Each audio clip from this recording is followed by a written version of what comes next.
We noted that since the escalation of the Russia-Ukraine conflict, U.S. imposed all-round economic sanctions on Russia, dealing a grave blow to Russia's economy and people's livelihood. And those who bear the brunt of the sanctions are European countries who rely heavily on energy imports from Russia. Do you have any comment? 我也看到了很多类似的报道。 I also noted similar comments in many reports. Since the outbreak of the Ukraine crisis, U.S. has been frequently pressuring countries into sanctioning Russia, and those who refuse to do so will pay a price.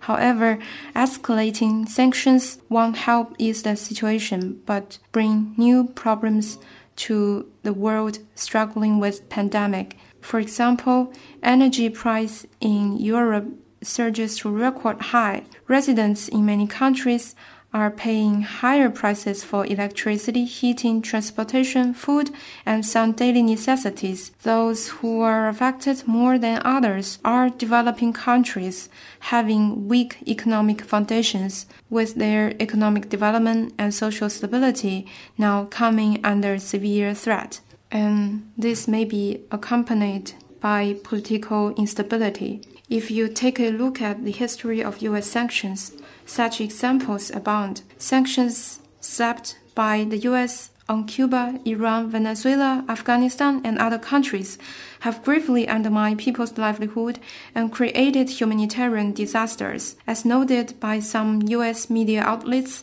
the U.S. is the only sanctions superpower in the world. It used sanctions as a handy tool to maintain hegemony and a convenient means to seek unjust profit, while claiming to uphold justice with sanctions. The U.S. is actually exploiting sanctions for ill-gotten gains. Its self-serving agenda behind the punishing Russia rhetoric is the latest example, based on its cunning calculation by asking EU nations to cut off trade with Russia and strengthening U.S.-Europe ties in such sectors as energy and security. All this will be a very lucrative business. More ironically, while imposing hefty sanctions against Russia, the U.S. has been on a Russian bargain hunting frenzy. It tries to persuade Europe into banning all Russian oil and gas, but has been increasing purchase itself. According to media reports, recent U.S. import of Russian oil increased, and Bloomberg has reported that sanctions imposed by the U.S. and its allies on Russia